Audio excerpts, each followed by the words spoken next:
Vide, pardon si je l'ai mal prononcé, Jean-Philippe Dugouin-Clément, maire UDI de Mennecy, vice-président de la région Île-de-France, en charge également de l'environnement. Bonsoir à tous les trois, merci d'être avec nous.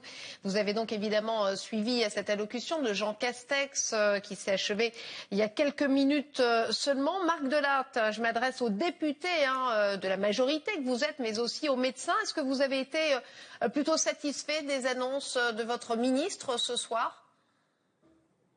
Écoutez, moi j'étais pleinement satisfait de ce que le Premier ministre montre toute sa responsabilité et toute sa pertinence, son discernement, et qu'il en appelle à la responsabilité collective.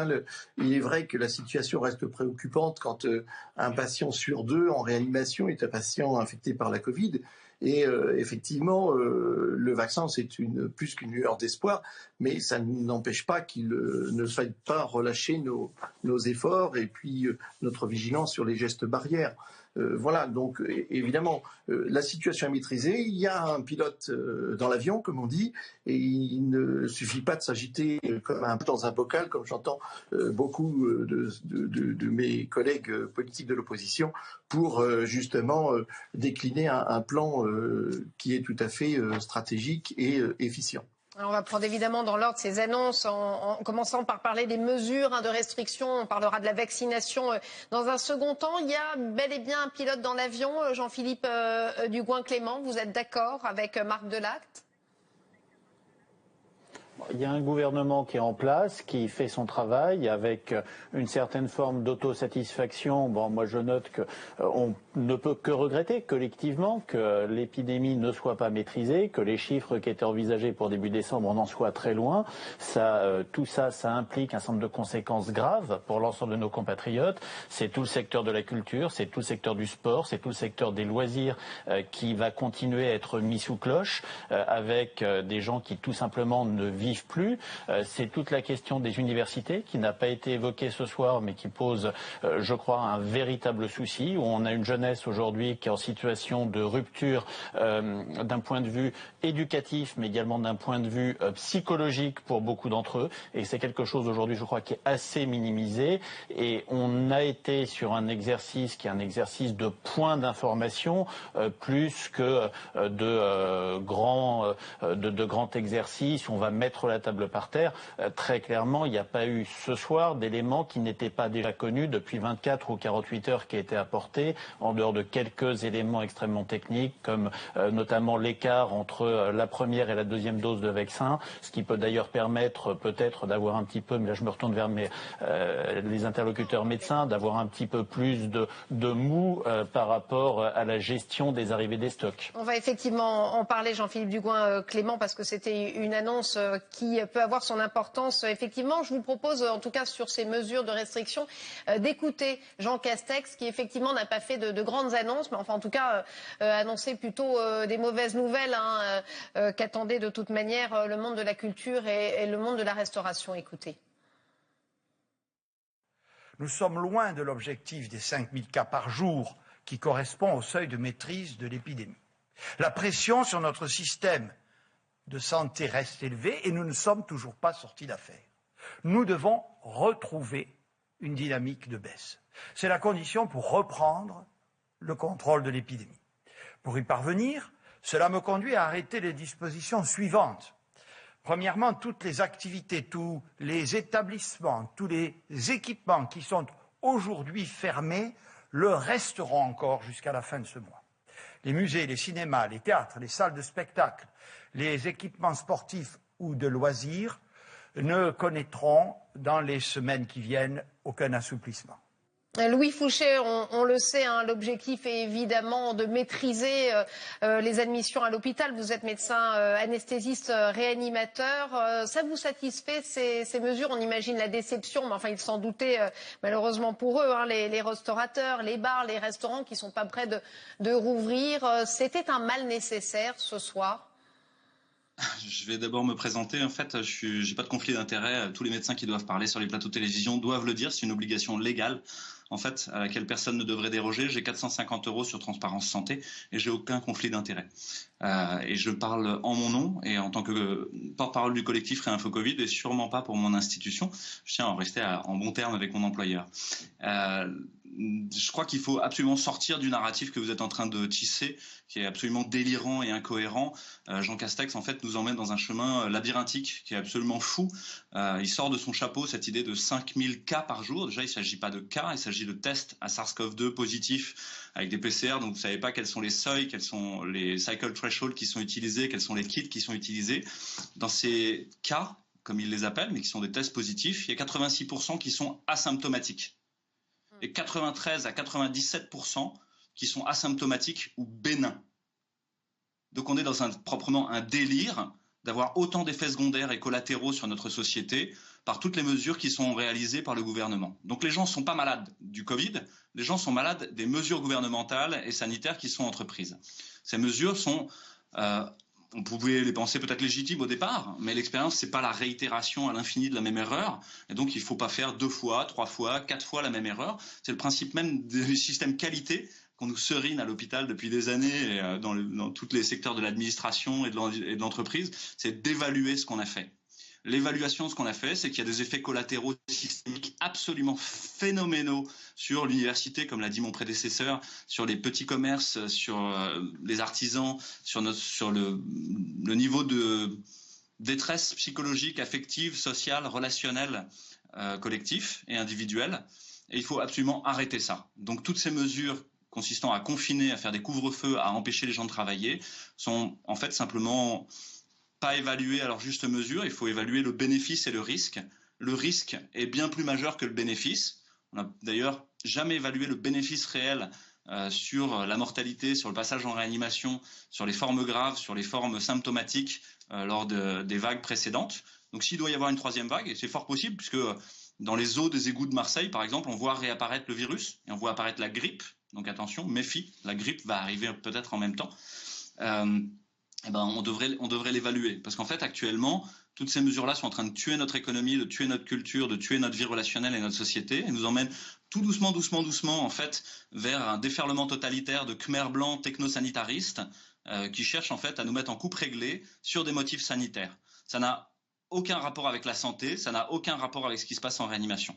Actuellement, le seul patient en réanimation dans la réanimation où je travaille, il est là depuis 1 mois et demi, et hélas, il a été très grave, mais on n'a pas de pression qui augmente pour le moment. Mais je vous ai dit, elle risque d'augmenter, effectivement. Dans les eaux usées, ça augmente. Et puis, il y a des cas, le nombre de tests positifs est en train d'augmenter. Est-ce que pour autant, ça va être quelque chose de très grave ? On n'en sait rien pour le moment, en fait. Et la vaccination est un des outils thérapeutiques et préventifs, mais c'est un des. Et finalement, quand on vous parle de la fourniture de vaccins, quand est-ce qu'ils vont arriver, quand est-ce qu'on va mettre en œuvre, dans quel barnum, on vous empêche de réfléchir à quelle est la stratégie. Nous, en tant que soignants, on doit réfléchir à la stratégie. Il y a des stratégies alternatives, il y a des thérapeutiques qui fonctionnent en fait. Et donc, vous devez comparer la stratégie vaccinale à une stratégie intelligente, bien menée, avec des traitements antiviraux, etc. Tout est basé dans l'AMM conditionnel qui a cours actuellement et qui a permis d'exister au niveau on va prendre chaque problème dans l'ordre. En tout cas, c'est intéressant ce que vous nous dites, Louis Fouché, parce qu'on a l'impression que cette petite voix, finalement, elle se tait de plus en plus. La population devient résignée face à l'ampleur, en tout cas, des chiffres globaux sur la planète, et parce qu'aussi peut-être nos voisins, eux, ont des mesures encore plus sévères. Marc Delatte, c'est intéressant parce que c'est vrai que voilà, l'économie est en train d'être tué, ça personne ne le conteste, même s'il y a des aides, Jean Castex l'a rappelé, les restaurants, mais aussi les stations de ski qui ne seront toujours pas fixées. Les stations de ski, c'est pas que pour les gens qui vont faire du ski, mais c'est aussi beaucoup pour les saisonniers, pour cette industrie qui est énorme, qui ne sont pas fixées ce soir. Est-ce que ça justifie, est-ce que la gravité de ce virus justifie, comme le met en cause ce soir Louis Fouché, selon vous? Vous êtes également médecin, je le rappelle. Oui, mais déjà pour les mesures concernant l'économie, on n'est pas là pour tuer l'industrie, mais au contraire la soutenir, puisque les mesures de chômage partiel permettent justement les fonds de solidarité qui vont être pérennisés, et permettent aussi à nos TPE-PME, comme je le vois chez moi, de pouvoir surmonter cette crise. Donc, premièrement, je m'inscris absolument en faux dans la mesure où nous n'avons jamais déployé autant de moyens. Regardez par rapport aux États-Unis, par rapport à d'autres pays, tout ce que fait la France pour soutenir l'entreprise. Donc, on ne tue pas l'entreprise. Au contraire, on veut absolument la sauver. Premièrement. Deuxièmement, je ne comparerai pas les centres de vaccination à un Barnum. J'ai trop de respect pour mes collègues soignants. Et dès demain, d'ailleurs, je les rencontrerai à l'hôpital pour dire que, justement, il y aura des centres de vaccination. Je vois dans ma circonscription, au centre hospitalier de Chauny et de Soissons, il y a des centres de vaccination. Et je compte bien, dès la semaine prochaine, m'employer pour assurer aussi une vacation à l'hôpital de Soissons. C'est a priori prévu et en accord avec l'ARS et le directeur de l'établissement. Ensuite, pour vous dire que les Français ont de plus en plus confiance en notre politique vaccinale, c'est que d'autant plus que la communication est claire, nette et précise, et 51%, on a dépassé la barre de plus de 51%, de 50% des Français qui veulent se faire vacciner. Donc je pense que arrêtons d'être Cassandre, mais justement faisons confiance à la stratégie vaccinale qui, je le répète, l'avis du comité scientifique présidé par le président Delfrécy est quand même souverain à ce niveau quant à conseiller et à orienter les choix politiques qui sont. Moi, je pense que vraiment, et moi qui suis membre du Conseil consultatif national d'éthique, je connais personnellement des gens de très grande qualité et qui ont tous les discernements et les capacités de par leur cursus pour nous aider et nous donner leurs avis pour guider justement notre stratégie. Voilà, on va y venir à ces vaccins, Marc Delatte. On va écouter justement Jean Castex qui nous annonce 45 000 personnes vaccinées hier et l'objectif d'1 million à la fin janvier. Écoutez le Premier ministre.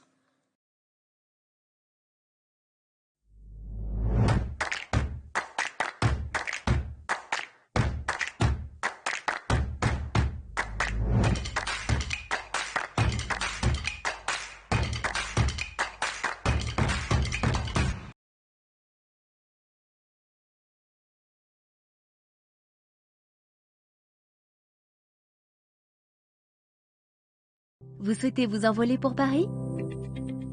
Rendez-vous sur le site frenchbee.com et réservez votre vol en toute sérénité. Bénéficiez d'un large choix d'options pour composer votre voyage. Profitez d'un siège lumière ou se détendre en cabine cosy, c'est vous qui choisissez. Voyager léger ou réserver un bagage en soute, c'est vous qui choisissez. Déguster un repas simple ou se régaler avec un repas gourmet, c'est vous qui choisissez. French Bee, une nouvelle façon de voyager.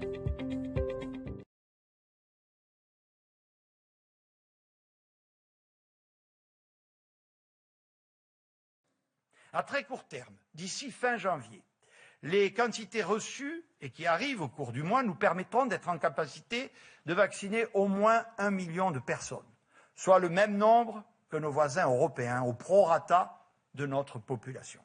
Ce rythme est celui des capacités industrielles qui sont aujourd'hui en forte tension. Nous veillerons à acheminer des doses de vaccins sur l'ensemble du territoire national, y compris dans les départements d'outre-mer. Jean-Philippe Dugouin-Clément, on sent que le Premier ministre n'a pas envie d'être le mauvais élève européen après avoir essuyé une salve de critiques. Il vous a convaincu.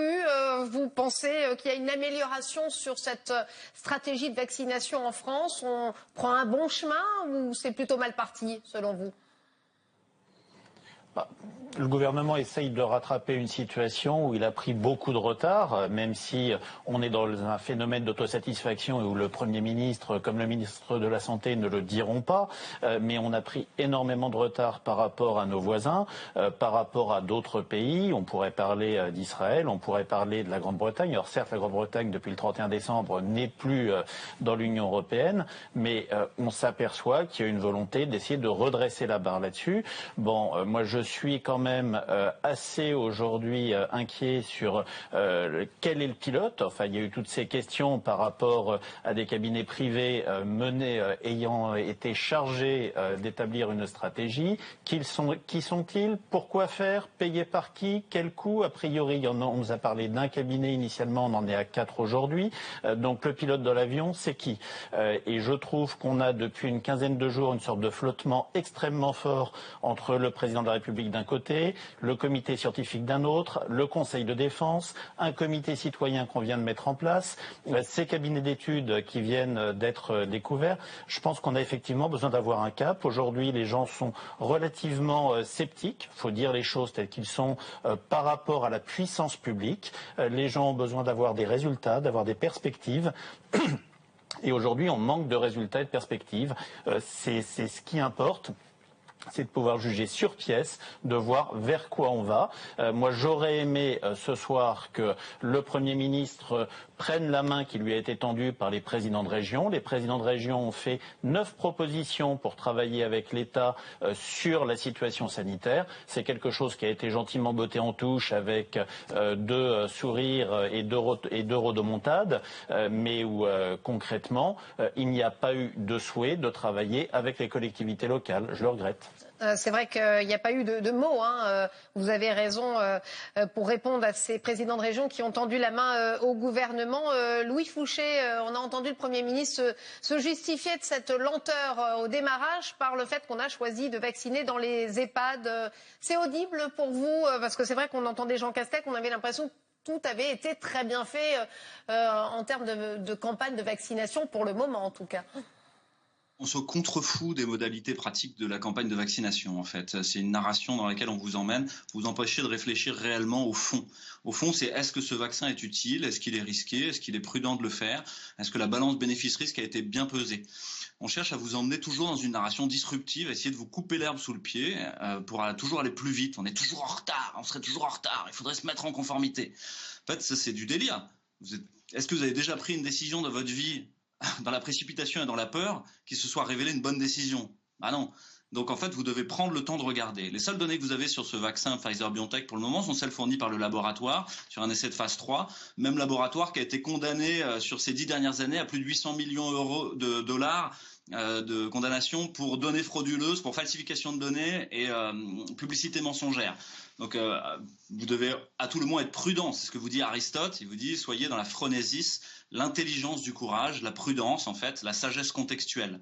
La sagesse contextuelle, c'est de regarder. C'est sûrement un très bon outil que les vaccins dans cette histoire. Mais ce vaccin-là, vous n'avez aucun recul dessus. Donc en fait, vous devez regarder l'efficacité chez les plus de 75 ans, par exemple, dans l'essai de phase 3. L'intervalle de confiance va de -12 à 100. Et donc en fait, vous ne pouvez pas conclure. C'est absolument pas significatif. Vous ne savez même pas si ça protège ou si c'est toxique.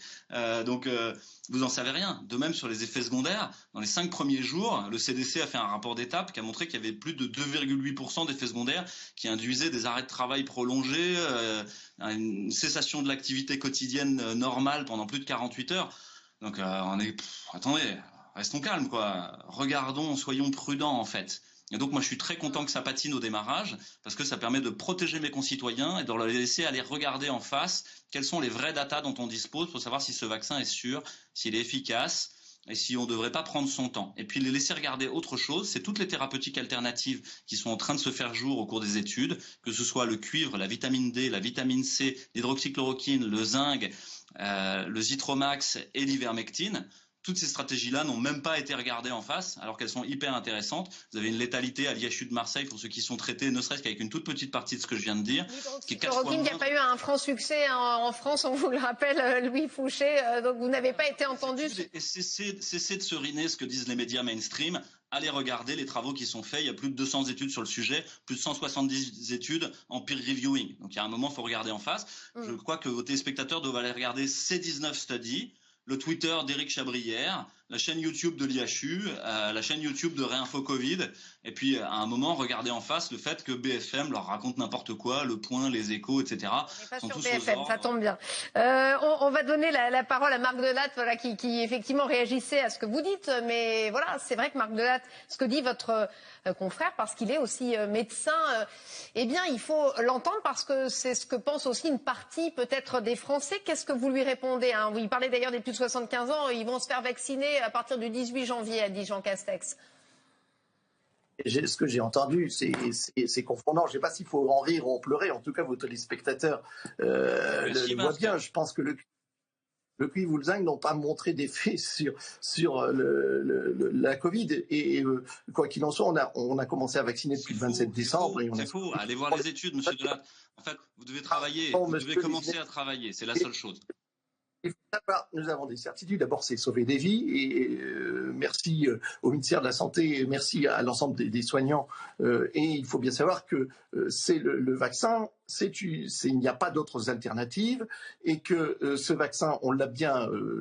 Il y a un postulat. Il faut savoir que ce vaccin permet d'éviter les complications potentiellement létales. Il est normal et éthiquement normal que nous vaccinions en premier lieu dans les EHPAD, dans les unités de soins de longue durée, pour sauver justement ces personnes les plus fragilisées. Et puis en phase 2, bien sûr, les personnes de plus de 75 ans dès le 18 juin. Donc arrêtons ces inepties. Enfin, c'est incroyable d'entendre ça. Encore, on se croirait au Moyen-Âge. Et donc le vaccin, je rappelle, je m'adresse vraiment aux téléspectateurs qui regardent votre chaîne, c'est pour éviter les complications potentiellement létales, et ça permettra aussi de désengorger nos services de réanimation. Sachons-le. Après, les incertitudes sur ce vaccin, combien de temps il va faire en sorte que nous soyons immunisés, on subodore, en tout cas la communauté scientifique, que ça sera entre 6 et 9 mois, un peu comme le vaccin de la grippe, que ça diminuera la propagation du virus, on le subodore aussi. Mais l'essentiel, c'est que ça sauve des vies et que ça diminue les complications potentiellement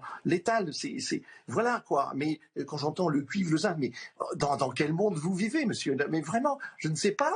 Moi, j'ai un petit peu honte pour la profession médicale. Vous allez lire la notice du Vidal, simplement. Allez lire la notice du Vidal, je vous en supplie. Et vous allez voir qu'en fait, cette phase 3 n'a pas été calibrée pour regarder s'il y a moins de gens qui vont en réanimation, moins de décès et moins de formes graves.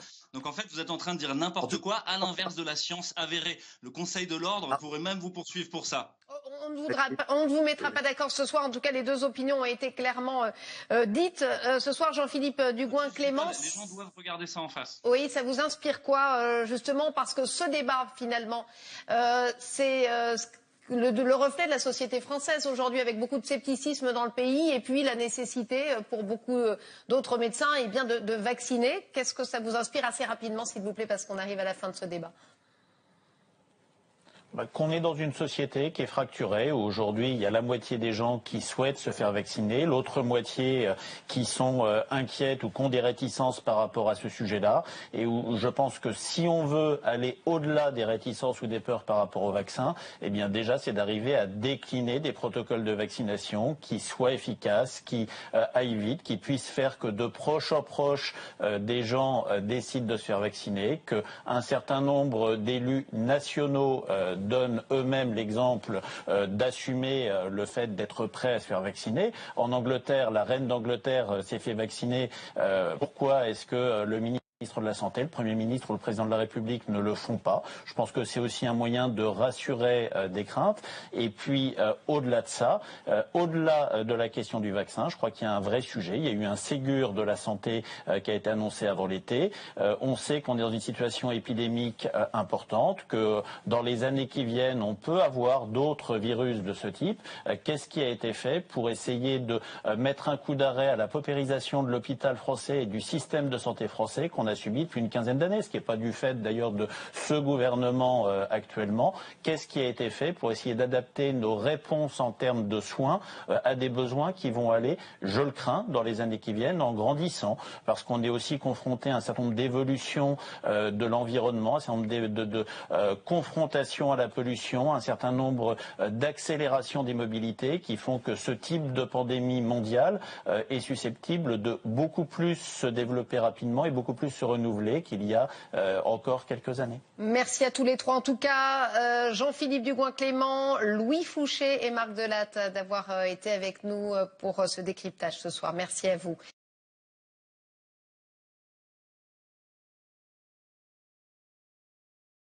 Non, ce n'est pas une invitation pour un webinar. Non, ce n'est pas non plus une formation gratuite. Et non, ce n'est pas non plus un e-book.